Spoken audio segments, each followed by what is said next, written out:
Hi everyone. So today me and my classmates would like to tell you something about human trafficking in Slovakia. A couple of months ago we all joined the Inequality Studies seminar here at the high school with Stephanie, and that is where most of our information is coming from, and that's also the reason why this will be a WICK in English. Because we learned all this stuff in English, and also we wanted to make it easier for all the native speakers. So even though we are going to talk about Slovakia for the most part, I would just like to try to draw a general image of the human trafficking phenomenon for those of you who might not know as much as we do. So, by a show of hands, please, who here has heard of the term human trafficking? Alright, that's pretty good. And if I were to ask, who thinks that they could define human trafficking? Not so many of you. Okay.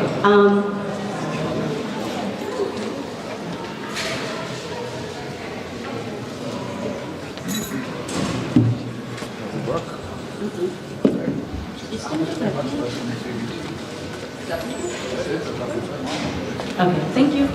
So human trafficking is generally defined as the recruitment and transportation of persons by means of force, deception, coercion, abduction, and abuse of power, all for the purpose of exploiting that person. Various forms of exploitation include prostitution, forced labor or services, slavery and practices similar to slavery, servitude, the removal of organs, forced begging, and also forced marriage. Human trafficking is the second most profitable illegal market in the world, having long surpassed guns and arms, and quickly becoming more profitable than drugs. So how is this possible? A drug trafficker can only sell a drug once, while a human trafficker can sell a person multiple times over the course of years, and obviously get more money from them. So a guest speaker who attended the seminar gave us an estimate as to how much a person costs these days. And they told us that you can buy a person for 70 euro, which is pretty scary if you really think about it. So just how many victims of human trafficking are there in the world? Can someone guess a number?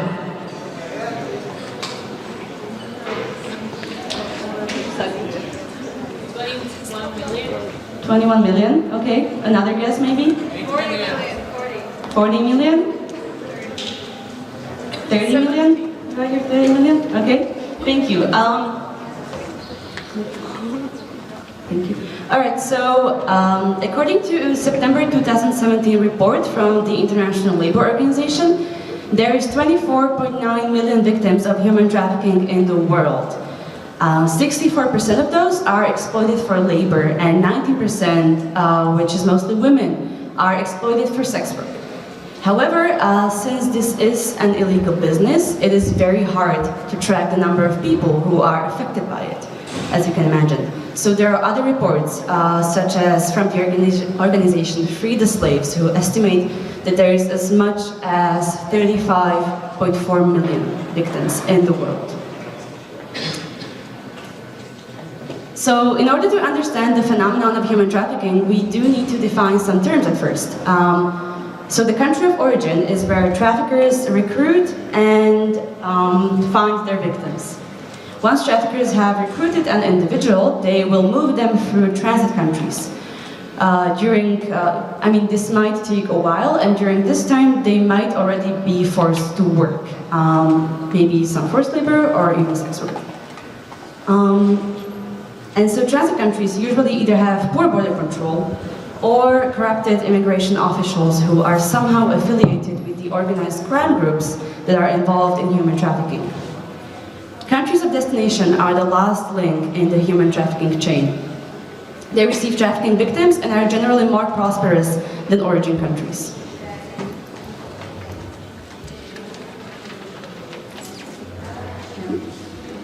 Alright, so what about Slovakia? Surprisingly, Slovakia is not only a country of origin, but also a country of transit and a country of destination. The victims mostly come from eastern Slovakia and Roma communities, and these regions that are written up here in the presentation.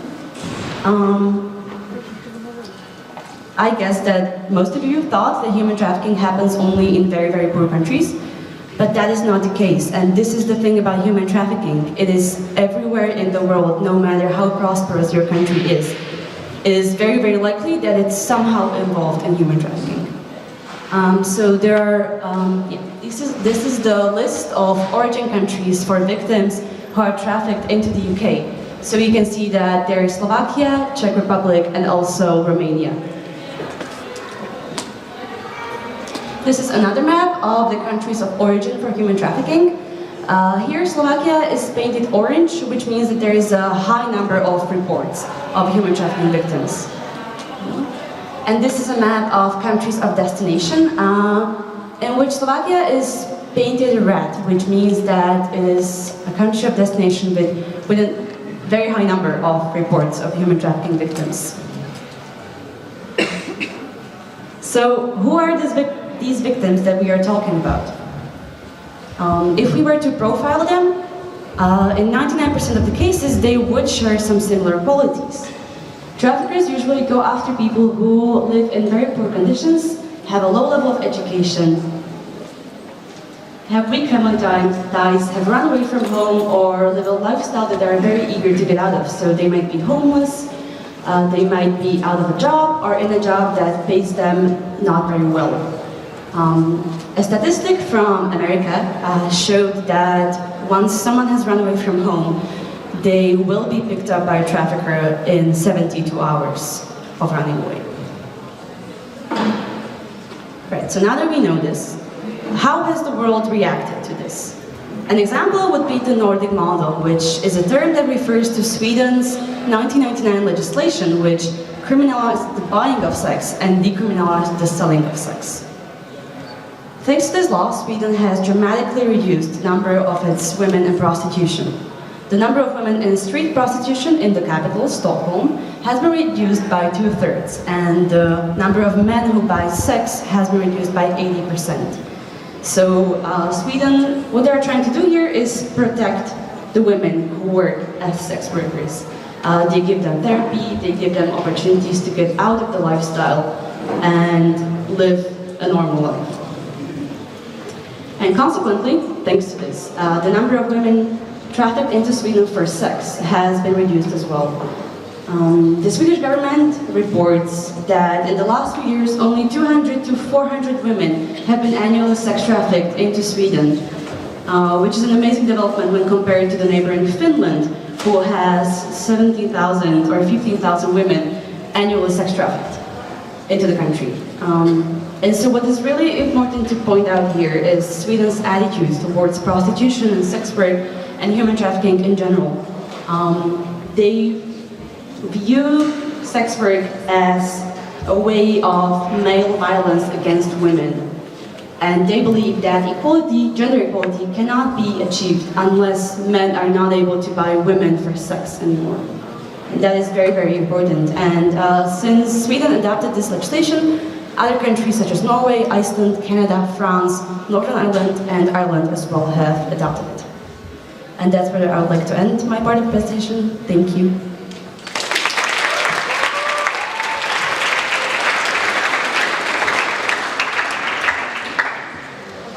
Okay, so most people think that this only applies upon people that are from the lowest social class or have very low education. And they argue that with all their education and with their stable background, they couldn't get possibly tricked. However, this isn't the case. These are only the few different ways of trafficking that people get tricked on.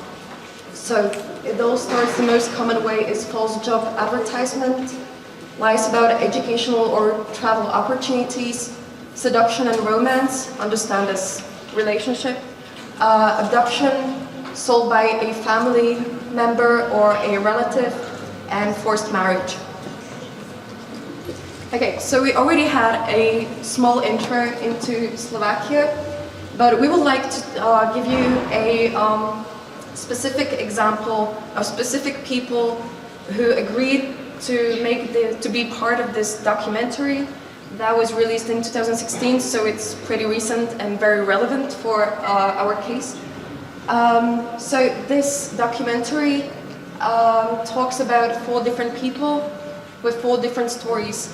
2 of them are women, 2 of them are men, and all 4 of them were in a different sort of trafficking.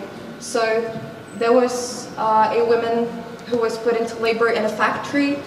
There was 1 woman put into prostitution, 1 man who was begging, and 1 was in slavery and forced labor. Now we're only going to show you a short clip out of the entire documentary, because the entire documentary takes half an hour and we don't have that much time. Probably the important point to state is that they all eventually managed to escape, which is not always the case, and they were very lucky that they actually managed to. So let's watch it together now.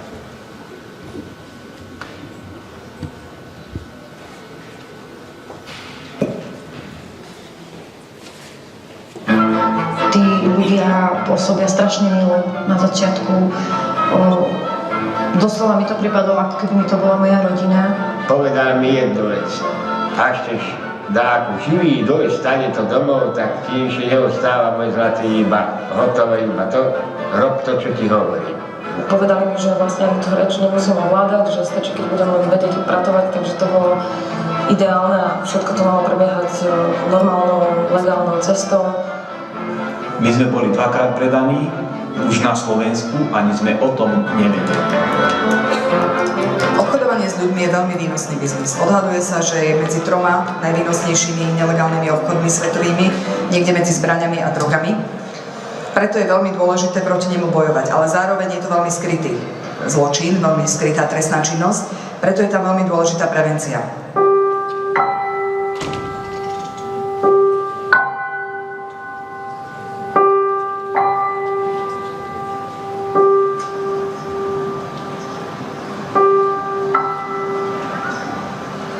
Sused mi hovoril, že či by som nemal záujem o robotu.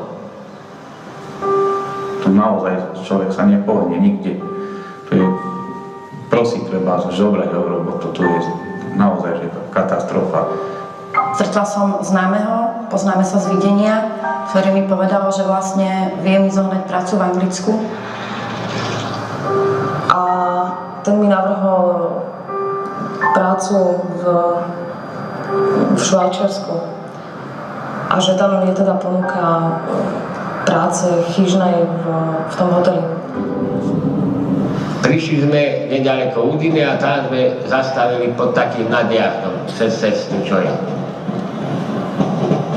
No a teraz tam zaparkoval, no a hovorí, a tu budeme aj bývať. A hovorím, a to má čo znamenať? Hovorím, však, veď sme hovorili, že ideme k tomu súkromníkovi na tú stavbu.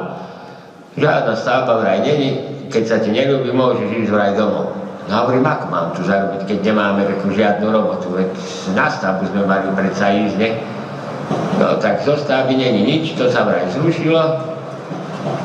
Až si dá čo zarobiť, tak prosím pekne, jedine keď budeš šobrať. Každé ráno ma zaviezol pred obchodný dom, tam ma vysadil a večer chodil pre mňa. Bál som sa toho, že keď nebudem žobrať a keď im nebudem rozdávať peniaze, tak ma tam nahajú a zbijú ma, lebo a ja som bol stratený. Reč neovládam, nič neovládam a ani som poriadne vlastne nevedel, kde som. Čo mi dali ľudia, to jedivo dáke, občas mi tam nahádzali, tak som si dačo kúpil, zajesť a to z toho bola, ostatné som mu všetko odovzdával. No, ja neviem, mne to nejak akoby nedochádzalo vtedy. Ja som mala pocit, že keď sme tam vchádzali do toho ponurého baru priestoru, že sa ideme tam len zastaviť a potom pôjdeme do toho naozajstného baru, tam, kde mám pracovať. No a vtedy ma zobral na bok do takej miestnosti tam vzadu a povedal mi, že Jaro, ten predchádzajúci kamarát, ma predal A ešte povedal, že mu musím teraz tie peniaze akoby zarobiť naspäť. Že som vlastne mala robiť prostitútku.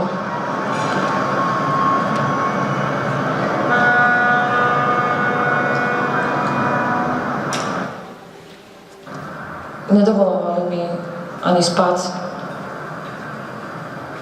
Teda keď som spala, tak to bolo vždycky len na nejakú krátku dobu. Nemala som tam vlastne ani žiadnu lekárskú starostlivosť. Začali mi dávať drogy, aby som dlhšie vydržala a aby som viac pracovala, viac zarábala. Potom som zistila, že som tehotná. A vlastne som si tak myslela, že tým pádom to akoby celé skončí, že to už nemôže ďalej pokračovať, že... Ale to vlastne neskončilo, naopak to ďalej pokračovalo.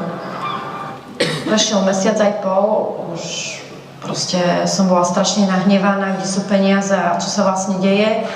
Išla som za tým pánom a takým rázným tónom som už aj ja povedala, že toto sa už nedá, že po mesiaci aj pol ani žiadne peniaze, ani žiaden telefón domov deťom, proste stále iba naťahovačky a nič z toho, že nak začne, proste nak mi dá tie peniaze, nak začne konať. Povedal mi, že mám držať hubu a že nak začnem už konečne makať poriadne, pretože zdvihne telefón a postará sa o to, aby moja rodina na Slovensku sa dala vraj nejako do poriadku. Jeden z nich chodil dosť často a ten bol taký akoby tak ma napadlo, že či by mi nemohol pomôcť. Povedal, že by mohol prísť s dodávkou pod okno a že by som ale musela vyskočiť z toho okna. Čo teda nebolo úplne jedno a bola som schopná urobiť čokoľvek. Potom som rozmýšľal, hovorím, tady musím zmiznúť. A som aj zmizol. Pána veka, hovorím, kde som sa ja dostal, teraz ako naspäť. A tak som išiel ďalej, až nakoniec som natrafil na takú cestu a tam bol taký dom, som poprosil o toľko, hovorím, karabinieri, alebo policia, že ako zatelefonuje. Všimla som si, že nahali vzadu otvorené dvere, vôbec som neváhala, rýchlo som zobrala do ruky tašku, nejaké veci, rýchlo som do nej nahádzala, otvorila som dvere a začala som utekať. Pričom najhoršie bolo to, že vôbec som nevedela, kam utekám. Ja som vedela, že pokiaľ nebudem na nejakej policii alebo niekde, tak viem, že títo ľudia sú blízko a že ma môžu znova chytiť a zabiť. Okay, so that's it. Quick note for all of you who noticed the number that was both on the slideshow and at the beginning of the clip. It's the number, or it's the hotline for people who are being trafficked, or for people who have some knowledge about it, or who notice something. And it's the Slovak hotline for trafficking. And now I give my word to Daphne.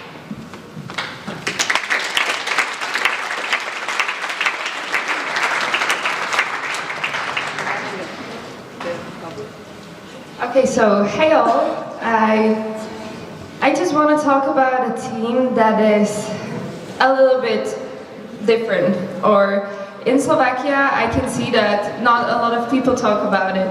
It is something like a taboo team, the team that will, make your cheeks a bit red when you talk about it. So I just want you to think what you see in the streets, or when you go with your parents in a car and you go through D1 probably, and you see some women standing next to the road, then just in your mind, think about that picture and what you feel and how do you react to those girls. So, to begin with, I want to start by, differentiating these two things. We know girls that are doing sex work as a job. I'm not gonna talk about those girls today. I'm gonna talk about girls that have been trafficked here and are in Slovakia doing something that they don't wanna do. We know those that are trafficked, and then we know those that are here for a job. So you're wondering, like, how can they got here and where are they? Like, I can't see them. Like, I can see only those that are standing next to the road. But actually, you wouldn't believe how many streets we have in the center, in the old town, where you go with your friends on a Fridays or Saturdays or with your family to have a dinner. Actually, I want to say a few streets that we have. You know Špitalska, you know that is a street just next to Kamenné námestie. That is a street where you have rooms with the girls locked there, forced to do things that they don't want to do with their buddies, and they just never imagine what to do in their life. Then we have here Tomášikova. It is a street right next to Kuchajda. Would you ever picture that? Actually, there are girls that are working there. Then we have here saloons like Royal or like, I don't know, we have massage centers just in the center of the city. I didn't put them there in a purpose because I don't want you to go and look at it if it really exists. But I want to tell you that it exists, and the prices are too low, and the girls that are there are forced to do just something that I feel like is not right, and that's why I'm talking to you. We have girls from all over the world there. I mean, they're not just Roma girls that are there, as my classmates talked about them. We have girls from Poland, from Ukraine, from Asia, working and selling their bodies. Okay, so, but you're wondering, like, how can they be so stupid? I mean, you know, like, how can somebody just get into this cycle of being trafficked? How can they, you know, you can really imagine it. I can't imagine it at the first, you know.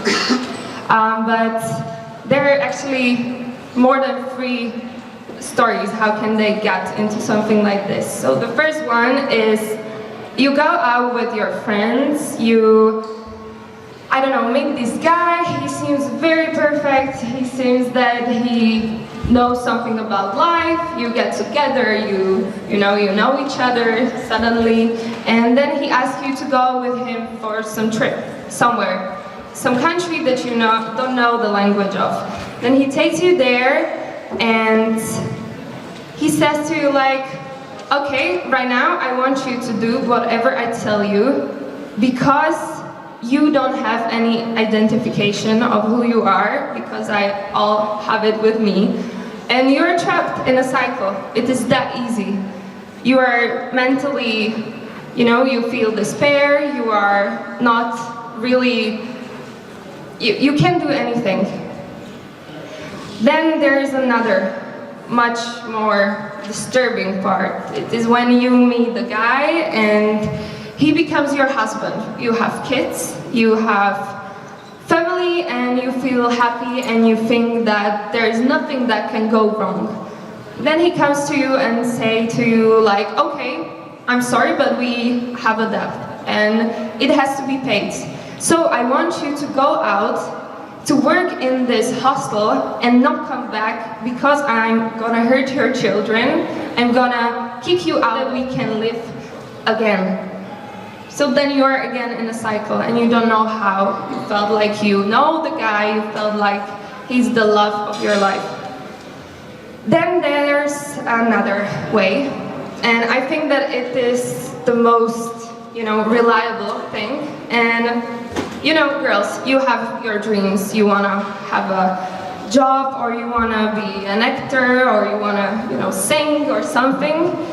And there comes a guy and he's really nice. He says that he can make you a singer, he can make you a star, he can offer you a job that would give you money that you want for your studies, or just to give you everything that you want in your life. But the moment that you give the guy your ID, you are again in a cycle and you are trafficked. You are sold and you can go out. I also want to talk about drugs, because that is the most important part probably in this, especially in Slovakia. Because at the moment that the guy puts you in the cycle of being trafficked, being sold, being, that prostitute, he gives you drugs. The drugs are addictive. And most of the girls can't really go away from the pimp or from the guy that sells you, because they're addicted to the drugs. It is not their fault at all. They look horrible. You may think that, okay, she did it by herself, she did it all just because, but it is not true. These girls need the drug and they can't get out again from that cycle that I talked about. So how can you get some help? Is it even possible in Slovakia? So first, I don't want to be like a, hater of police or something, but actually you can see the bubble, and there's this is the real situation that happened when a sex worker called to police asking for help because she was raped. But that is the response that everybody can probably read. And I'm not saying that every policeman is like this. I'm just saying that a lot of guys, a lot of men have prejudices against these women. Not only men, also women have prejudices, and that is shadowing their judgment what to do with this problem. Also, there's another way how to get out of this. We have many pages like Odysseus, that is organization that is taking care of girls, that is giving them clean supplies, and then you can come to us and ask about this if you're interested, and we can talk to you about more pages that are dealing with this problem. So thank you.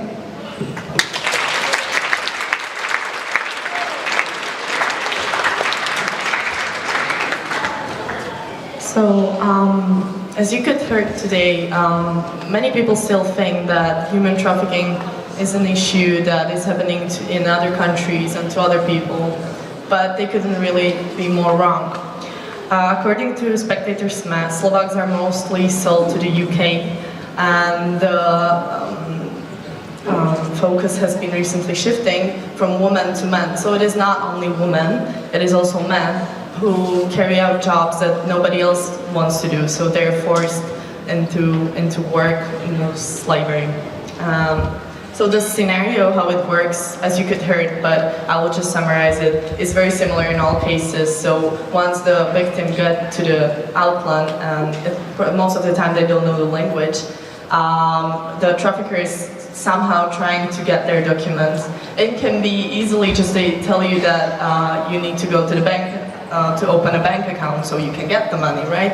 And when you're in the when you're in the bank and you don't really know the language, so you need the trafficker to solve your situation. You trust him or her, and then just they don't give you the documents back, and you're trapped because you feel like you're illegally there in the country, and you're afraid that they will do something to your family and so on.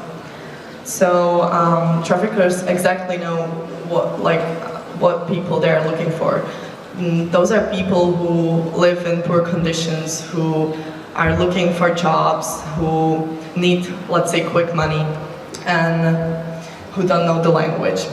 I will just show you a short video or a part of a video which is from BBC. The reporter was talking to many girls, but she visited also Košice, and she interviewed a girl there, so you will see how it looks. And did he rape you then? No.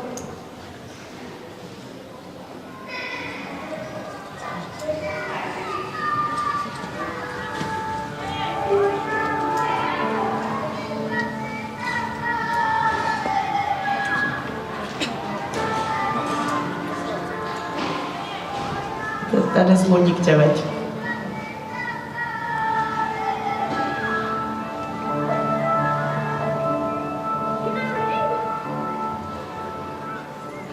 Somebody came to you and said, I'll give you a job, I'll give you accommodation, I'll take you to the UK, you'd go.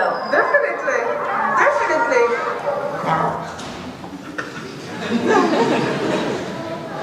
Second video will work. Okay, but the point of the video was, it was in Košice, in Luník 9. I want to emphasize also that it's not only Roma girls, right? But those are Roma girls are exactly girls who live in poor conditions, need money, and so on and so on. So they're easily to get trafficked. Now we have second video, so we can try.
How do you feel now? At least I felt really bad when I saw the video, because I was thinking, okay, so we get to the contact probably with victims, we just don't see them, right? So they are normally in the world, they go through policemen, they go with taxi, they go through airport, they sometimes have to go somewhere, right? And we just don't see them. So that's why I have a list of some indicators that could help you, like how does a human trafficking victim look like, or like what are the indicators. So if the victim lives, or if the person who is working lives with the employer, it's not okay. And if the conditions are poor and there are multiple people living in cramped space, like that's a usual scenario, that's not okay too. If they're unable to speak with you alone or with anybody alone, they always have someone watching them. Yeah. And if their answers appear to be weird. And employers holding their identity documents, that's a crucial point. That's every time it is like that. And if you may see signs of physical abuse, or they're submissive and fearful, and they're unpaid or paid very little. And if they're under 18 and they're in the prostitution, it's most of the time a case of human trafficking. Okay. So if you get to the situation like a jack screwdriver or somebody who gets in contact with the victim, here are some safe questions that you can ask, because sometimes the victim may feel confused especially if they're under drugs, or it is a case that the lover is the trafficker. They're really confused, like what is happening. Sometimes they don't even feel like a victim. So, but these are safe questions, like it will give you the answer. If you ask, can you leave job if you want to? Can you come and go as you please? Have you been hurt or threatened? You tried to leave. Has your family been threatened? That was the case in the first video, if you remember, with the Roma girl. The trafficker told her that he will do something to her family, right? Where do you sleep and eat, if it's with the employer? Are you in a debt to your employer? That's a thing that most of traffickers make the victims feel like they're in a sort of debt. So when they're finished working, they can go home. But that's not true. They will be sold again and again, and it's like a cycle. They cannot get out of it. But they feel like they're in a debt and it's going to be fine after, I don't know, 1 year working. And do you have passport or identification, or who has it? Okay. So this is the last part. I just want you to understand that human trafficking is a result of complex social, political, and economic problems, and it often happens in countries that don't have stable healthcare, don't have good education, don't have equal pays, and have inequality generally. But there are some things that we can do to help. So I want to bring a positive atmosphere here, that it is not just so bad and we cannot do anything. But first, as long as there is a demand, there will be a supply.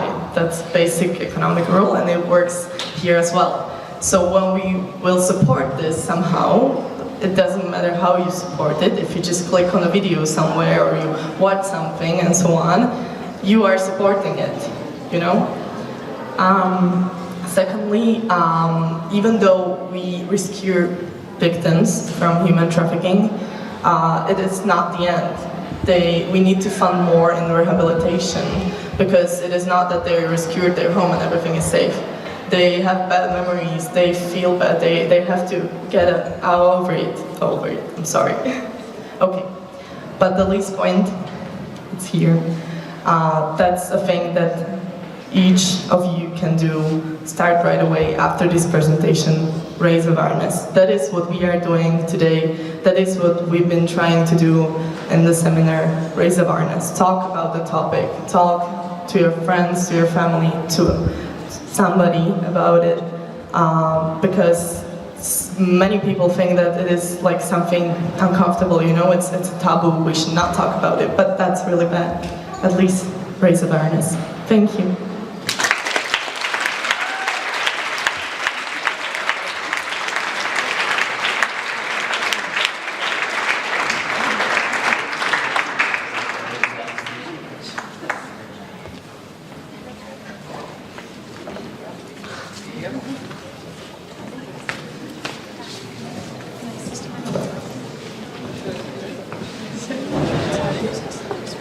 Thanks for coming today, and thank you, students, for doing a phenomenal job.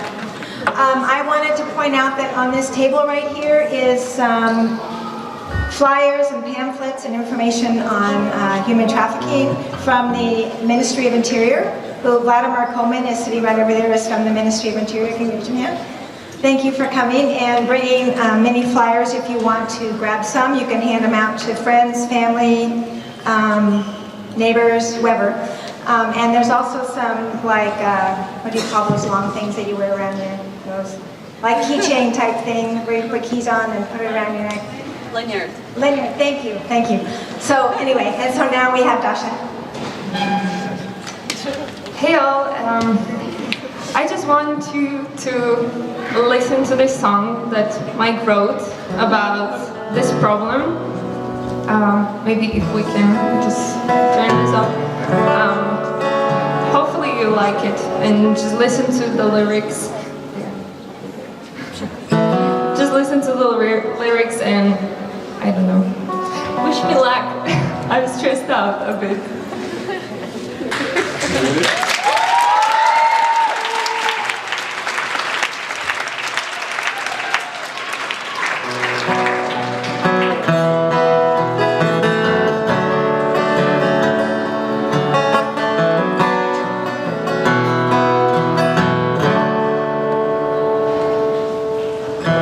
She dreamed of being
you very much.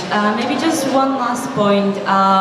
We would like to thank Stephanie for being an amazing teacher for the past few months and supporting us, bringing us chocolate to class when we wanted to cry after seeing a human trafficking video, and just being an amazing, amazing leader. Thank you so much.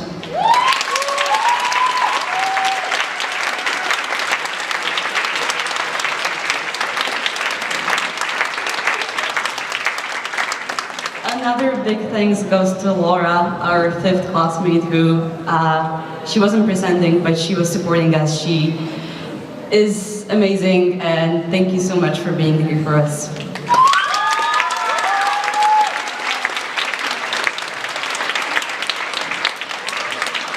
And then also to Dasha for not only singing, but also creating those posters that you might be seeing around the school for the next couple of days. And finally to Mike for writing that amazing song.